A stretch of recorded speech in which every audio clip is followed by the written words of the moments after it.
qualité. Thank you, Madam Speaker. La députée de Saanich Gulf Island. Merci, Madame la Présidente. Je vais soulever ici une question que j'ai soulevée le 2 octobre et aussi le 5 novembre. Entre ces deux dates, le gouvernement n'a rien fait pour s'attaquer aux problèmes que j'avais soulevés. Maintenant, cela a eu des répercussions désastreuses dans la mesure où le gouvernement américain a maintenant approuvé 7 ans de tests marins dans l'habitat de nos épaulards résidents du Sud. Nous ne demandons donc plus au gouvernement de prendre des mesures, mais de remédier au fait qu'il n'ait pas pris de mesures en temps voulu.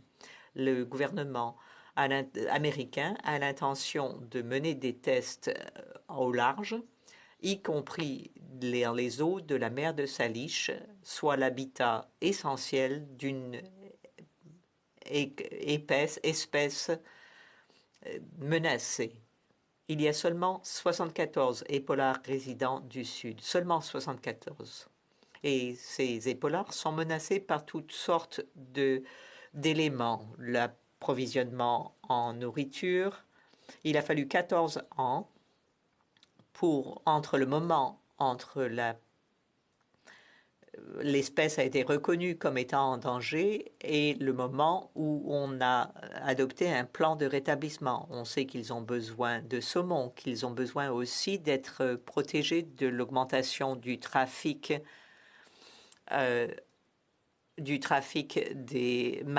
la circulation de navires. Et pourtant, maintenant, le gouvernement a acheté un pipeline qui augmentera le trafic marin.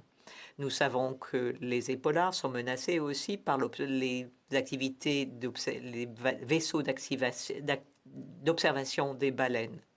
Et nous savons que certaines mesures ne sont pas appliquées, même pas dans leur sanctuaire.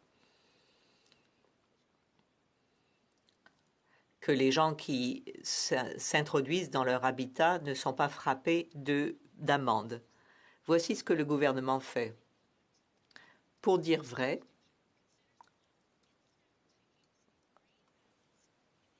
le niveau d'essais accidentels de cétacés n'est pas acceptable. Et c'est le gouverneur de l'État de Washington qui a fait cette observation et exhorté le gouvernement américain à ne pas procéder à ces essais en mer. Le Canada, lui, n'a rien dit. Chaque fois que j'ai soulevé la question, je me suis heurté à un mur. Je me suis fait dire, et je suis convaincu que ça va nous être répété, que les épaulards résidents du Sud sont importants pour le Canada et que le gouvernement fédéral va travailler avec ses partenaires. Je suppose que c'est la marine américaine, pendant qu'ils utilisent des torpilles, des drones sous-marins. Ces activités vont empirer les choses pour la population d'épaulards résidents du Sud. Nous aurions dû indiquer fermement quelle était notre position, qui aurait dû être celle du gouverneur de l'État de Washington. C'est dangereux pour nos cétacés.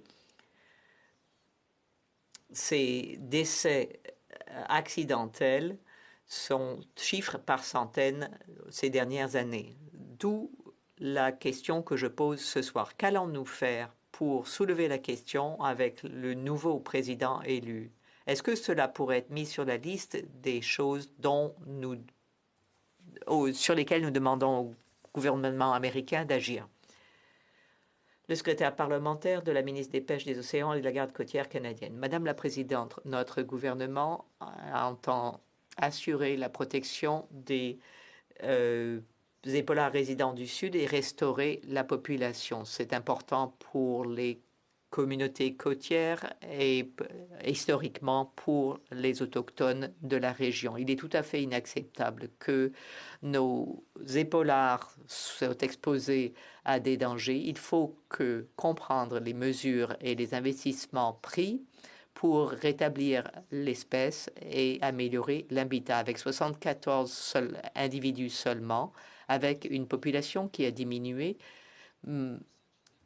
malgré une naissance récente d'un jeune épolar, il est impératif que nous prenions des mesures pour rétablir l'espèce.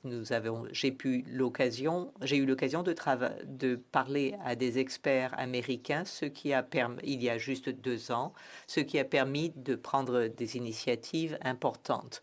Nous avons pris des mesures importantes, des changements réglementaires, des changements à la loi sur les pêches et la loi sur les océans pour augmenter des zones marines protégées, plus de 14 fois depuis 2015. Nous avons un plan de protection des océans de 1 milliard de dollars, des initiatives pour la protection des cétacés et de l'argent encore pour d'autres mesures pour protéger et rétablir la population des polars résidents du Sud. Il y aura plus de recherches, plus de mesures pour appuyer l'atténuation des menaces principales ciblant les épolars résidents du Sud. En mai 2020, le gouvernement a annoncé d'autres mesures pour améliorer la protection des épolars résidents du Sud. Ces mesures reposent sur des efforts ces dernières années, réduire les bruits physiques, lutter contre les contaminants, c'est prendre en compte des conseils reçus des autochtones et d'un groupe consultatif avec divers intervenants. Il faut aussi une collaboration transfrontalière. Le gouvernement du Canada apprécie la collaboration étroite avec le gouvernement des États-Unis, l'État de Washington et la province de Colombie-Britannique pour atténuer les menaces à la survie et au rétablissement des épolars résidents du Sud et l'établissement d'un plan stratégique pour le rétablissement à long terme. La National Oceanic and Atmospheric Administration s'est mené un examen de la proposition des forces navales américaines, Pêche et Océan Canada, est en contact avec ses homologues américains sur la question pour mieux comprendre les mesures d'atténuation en portant particulièrement attention à la population des polars résidents du Sud.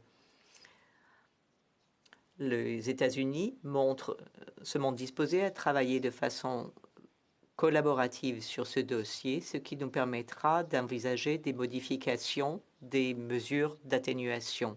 Notre partenariat étroit a fait ses preuves par le passé et continuera d'être important dans les efforts à venir pour rétablir cette espèce en danger. La députée de Saanich Gulf Island, merci Madame la Présidente. Je regrette que le gouvernement ait ressorti des arguments ressassés. Je regrette que ne pas avoir eu comme réponse, oui, nous allons soulever la question avec le président désigné, nous allons soulever la question, nous allons dire que ce n'est pas acceptable. Nous avons des preuves récentes et le secrétaire parlementaire devrait être au courant, puisque je l'ai soulevé pendant la période des questions, que les essais effectués par l'OTAN au nord des côtes de l'Écosse se sont également traduits par des décès de cétacés. Et il nous reste seulement 74 de ces animaux. Ce que nous faisons n'est pas assez. Il est temps que le gouvernement cesse de se péter des bretelles et commence à protéger nos épolars résidents du Sud. Le secrétaire parlementaire. Madame la Présidente, ce que dit la députée, comme quoi notre gouvernement ne fait rien, n'est pas correct. Notre gouvernement entend assurer la protection des épolars résidents du Sud et le rétablissement de l'espèce. Nous avons pris des mesures marquées pour rétablir l'habitat et la coopération des États-Unis sera essentielle pour nos efforts. Nous menons les conversations avec les États-Unis.